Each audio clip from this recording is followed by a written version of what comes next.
1:15 p.m. on the 23rd of February, 2007, a Virgin Pendolino traveling at nearly 95 miles per hour crossed a set of points in Cumbria and left the rail. One passenger was killed, dozens were injured. The track had been inspected, every system was in place, yet fewer than 3 millimeters of displacement separated controlled travel from catastrophe. Derailments are not freak accidents. They are predictable failures hidden at track level, and the truth begins with what no inspection caught. Steel rails, stretching for hundreds of miles, look unyielding, yet the difference between safety and disaster lives in a margin thinner than a credit card. The physics of train guidance comes down to a simple but unforgiving fact. A standard UK track gauge is 1,435 millimeters, and even a shift of less than 3 millimeters can defeat the system that keeps wheels locked on their path.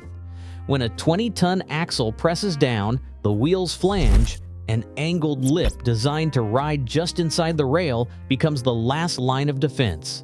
But this defense is fragile. If the rail spreads even imperceptibly, or if a wheel encounters a sudden twist in the track, the lateral force pushing against the flange can spike. Once that force approaches the vertical load, the wheel can climb the railhead and leave the track entirely. This is not a rare event. Laboratory tests and field data confirm that a lateral movement of just 2 to 3 millimeters is enough to push a modern freight axle past the critical threshold.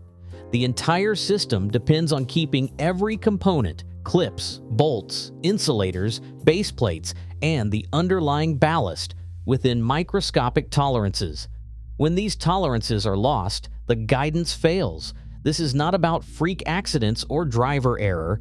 It is about a mechanical envelope so narrow that routine wear, a missing bolt, or a subtle geometry defect can tip the balance. The story starts here.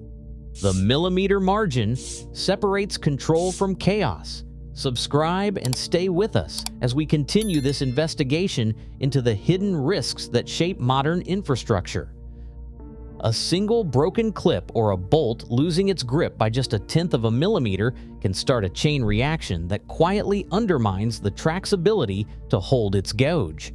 The restraint system, the clips, bolts, insulators, and base plates exist to keep both rails locked at exactly 1,435 millimeters apart. It resists the side-to-side force of every passing axle. Over time, fatigue sets in. Preload on a standard M12 fastener set to 150 newtons at installation can decay as vibration, corrosion, or even a missed torque check lets micro movements develop. Engineers have measured that once bolt looseness exceeds 0.1 millimeter, the joint's ability to resist lateral load drops sharply. Insulators, meant to buffer the rail from electrical and physical wear, can decay and crumble, allowing the rail to shuffle subtly on its base plate. On timber sleepers, this means the base plate itself can start to creep under repeated stress. In concrete bearers, a sheared housing can let the rail edge outward, undetected. Each of these degradations adds a fraction of a millimeter to the total play. As restraint is lost, the rails can begin to spread, sometimes imperceptibly, sometimes enough for the gauge to widen past the safe limit. The sequence is rarely dramatic. A bolt fatigues, a clip cracks, an insulator flakes, and the combined effect is a track that no longer holds its shape under a 20-ton axle. According to a track restraint engineer, it's not the single failure that gets you, it's the quiet loss of tension across the whole assembly. The first root cause identified by the Rail Accident Investigation Branch at Grayrigg was exactly this: insufficient restraint allowing the geometry to drift. Once restraint is compromised, the system becomes vulnerable to the next escalation, a twist or resonance that can tip the balance from guidance to derailment. Twist faults in railway track often go unnoticed until a train passes over them.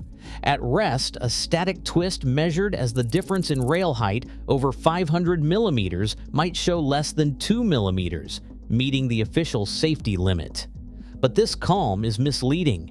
When a loaded axle moves at speed, the forces at work change everything. The weight of the train, its speed, and the stiffness of its suspension combine to amplify even minor defects. Geometry surveys by Network Rail reveal that a twist measuring 8 mm when the track is static can surge to 12 mm or more under a moving train, an amplification factor of about 1.5.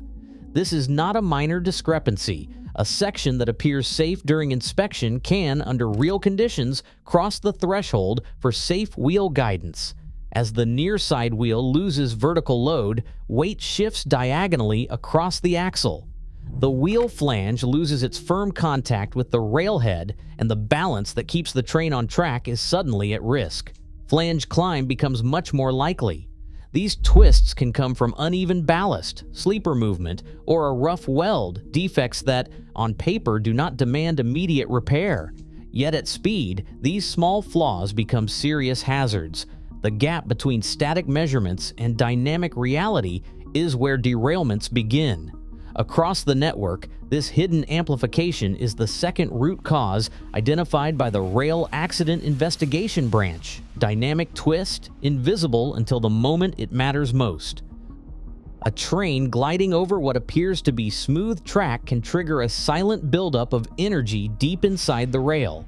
Regular dips, cyclic top, at intervals near 15 meters set off a resonance with the suspension's natural 1 Hz frequency. Each axle passing at just the right moment amplifies the force, turning routine movement into a relentless pounding. Over time, this focused stress does not just wear the surface, it drives microscopic cracks to form and grow beneath it. This is rolling contact fatigue, RCF, a process invisible to the naked eye but relentless in its advance.